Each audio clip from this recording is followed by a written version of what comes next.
В историческом парке «Россия. Моя история» работает выставка, посвященная мифологическому мировоззрению народа Саха – творение Айи.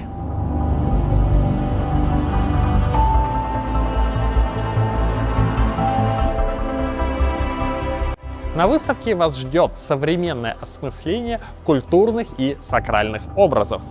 Художественное изображение божеств Якутии, как широко известных, так и почти забытых.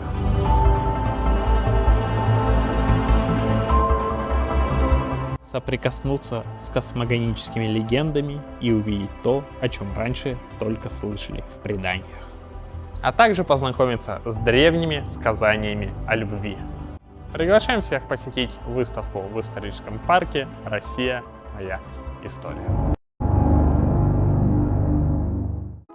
В историческом парке «Россия. Моя история» состоялся фестиваль туризма, организованный Федерацией спортивного туризма Якутии и Якутским отделением Русского географического общества. Фестиваль объединил представителей туристических сообществ, участников походов и экспедиций, а также жителей города, интересующихся развитием спортивного и познавательного туризма. Это вообще супер фестиваль. Мы видим, самое главное, что здесь абсолютно все возраста есть, да, всех полов. И меня вот что вдохновило вот на сегодняшнем фестивале, что все ходят в туристической снаряге, так называемой, да. Основное направление сегодняшнего фестиваля – это все-таки экстремальный туризм. Это очень важно, и опыт таких мероприятий, он тоже должен у нас фиксироваться и развиваться. Фестиваль познакомил посетителей с направлениями туристической деятельности и форматами походов. Прошли автограф-сессии с путешественниками и авторами экспедиционных проектов. Туристические команды со всей Якутии представили свои реализуемые туристические проекты. В ходе фестиваля работали презентационные зоны по походному велотуризму, лыжным и пешеходным маршрутам, научно-исследовательскому туризму и ориентированию. И фестиваль проводится как раз для этих целей, для популяризации спортивного туризма, потому что мы проводим соревнования, здесь вручаются различные знаки, люди встречаются, общаются, поэтому людям очень интересно, они с удовольствием участвуют у нас. И фестиваль туризма – это большой грандиозный праздник, который подводит итоги года. Отличительные знаки рейтинга Якутии, восходителей и барс Якутии получили 30 человек. Звание «Турист России» получили 93 якутянина. В категории «Водный туризм» первое место присуждено команде под руководством Ширяевой Нюрбустаны по реке Кенкеме из столицы Якутии. В категории «Велосипедный туризм» победила команда «Бела Аса» под руководством Ангелины Петровой из города Нерюнгри за маршрут Якутск, Нарагана, Чурапчи, Итыккёль, Хандыга. В категории «Пешеходный и лыжный туризм» победила команда «Ин Якутии» из города Якутска под руководством Татьяны Андреевой с маршрутом на гору Харчан. Мы очень рады, что располагаемся сегодня на территории исторического парка и очень благодарны хозяевам, которые гостеприимно нас здесь приняли. Поэтому большое спасибо историческому парку «Россия. Моя история». И мы будем надеяться, что в дальнейшем будем плодотворно сотрудничать.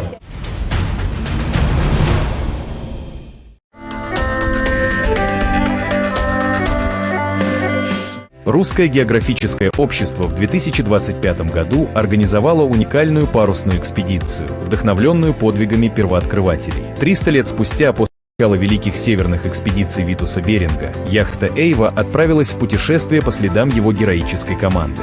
В экипаже парусной яхты всего 3 человека, и все они из Якутии.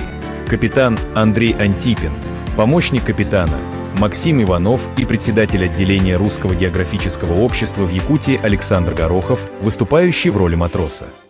Все это уже собиралось на протяжении 10 лет, вплоть до того, что покупал паруса, чтобы мне было видно среди льдов цвета Арктика.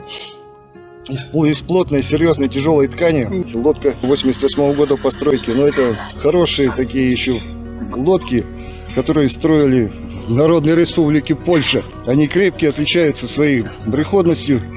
Экспедиция эта проводится в первый раз спустя где-то 25 лет. Последний раз ходили ребята наши в море.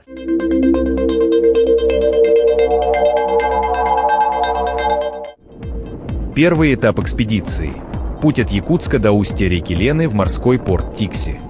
Река Лена встретила экипаж шквальными ветром, сильными течением и опасностью сесть на мель. Важно быть внимательным. Течение и узкий фарватер могут выбросить яхту на берег. В устье великой реки Лена экипаж встречал остров Столб, как каменный страж дельты реки Лены, третий по величине в мире. Экипаж яхты посетил устье реки Хараулах, где в 1735 году Петр Лосиниус попал в ледяную ловушку. Голод и цинга унесли жизни большинства членов его отряда. Участники экспедиции поставили на месте трагической гибели Петра Лосиниуса и членов его команды памятную табличку. Вон там обелиск. Положили камни. На первом этапе пути команда достигла порта Тикси, преодолев 1600 километров за 14 дней. Вдохновение экипажа на столь непростой путь стали встречи с юными якутянами. В общем, парус это бесценно. Люди ходят под парусом уже 1000 лет.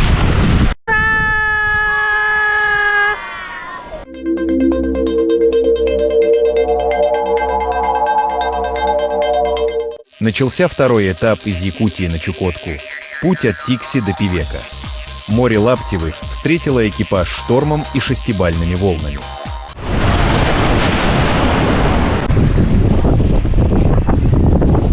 Ну, ребят, мы сегодня прошли крещение, так сказать, первое, хорошим штормом.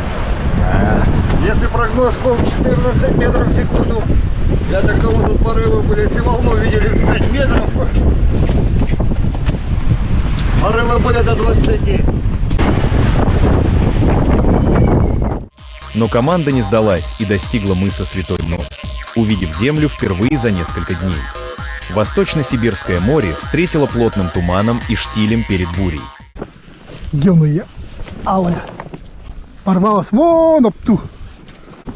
Как правильно называется-то, а? Краспица. Затем экипаж столкнулся с айсбергами, особенно опасными в ночное время. Побережье моря не имеет постоянных населенных пунктов, но здесь пролегает Северный морской путь России, что придавало команде яхты уверенности.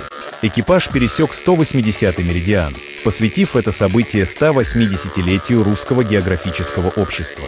Яхта Эйва пересекла 180-й меридиан. И это значимое для нас событие мы посвящаем 180-летию Русского географического общества.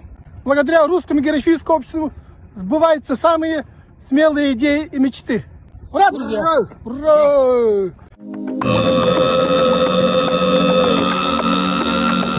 Третий этап – путь из Певека на Анаде.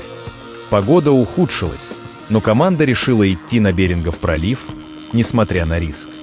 Во время пути экипаж яхты увидел белого медведя, спокойно разгуливавшего вдоль морского побережья. Это было воспринято как хороший знак для дальнейшего путешествия. В бухте Ванкарем яхта Алых парусов Эйва пережидала шторм. Недавно у нас было 90 лет школы, которую нас построили Челюскинцы. Наверное, школа самая старая. Гостеприимные хозяева сугостили китовый жиром. Короче, в морозилке без разницы ему. Еще главное его хорошо упаковывать, Чтобы он не заветривался. А если заветрится, просто обрезаешь. Экипаж тут же рядом с селом встретил белого медведя, привлеченного останками кита у берега, рядом с поселком. Встреча с хозяином Арктики является положительным знаком к дальнейшему пути. И вот яхта Эйва достигла своей очередной цели – Берингов пролив и мыс Дежнева. Яхта Эйва пересекает Берингов пролив. Ура!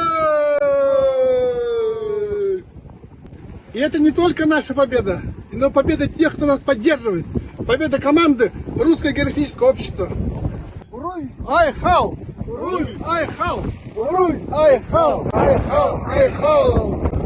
Вот такой вот пролив Беринга. Продолжая свой путь, экипаж яхты встретил китов. Они словно поздравляли команду с достигнутым успехом.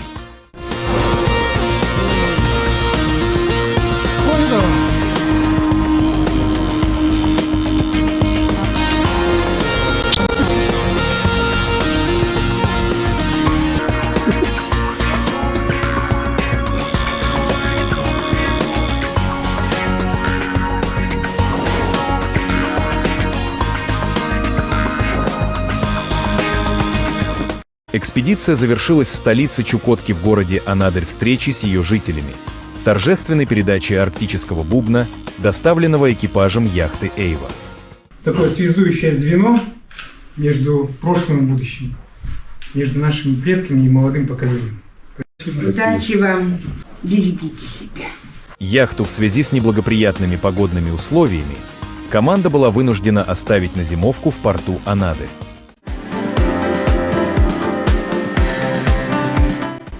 В следующем году предстоит 4-й этап экспедиции в город Петропавловск-Камчатский. Экипаж яхты «Эйва» должен доставить ценный груз – капсулу родной земли и здание на могилу Витуса Беринга на Командорские острова. Экипаж из 3 человек преодолел 5000 километров, пройдя 4 моря и 2 океана. Каждая миля была испытанием, каждый пройденный рубеж – победой. Цель уникальной экспедиции – вдохновить новые поколения на изучение Арктики, с древним духом российских мореходов утверждая величие России.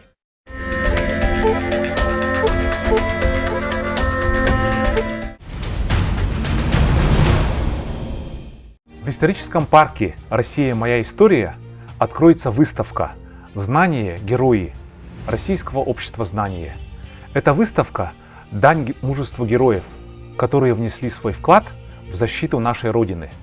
Интерактивные истории 33 героев России символизируют мощь и силу российского народа, показывают пример мужества, силы духа и бескорыстной преданности Родине. Данная выставка, сочетая цифровые и физические форматы, погрузит вас в атмосферу настоящего подвига через реальные предметы, визуальные истории и документальные свидетельства. Исторический парк «Россия. Моя история» предлагает для всех желающих услуги по организации выставок, мастер-классов, различных презентаций, детских праздников, фотосессий, культурных встреч, деловых переговоров с кофе-брейком, а также видеоконференций и онлайн-встреч. Телефон 8 41 12 40 35 97.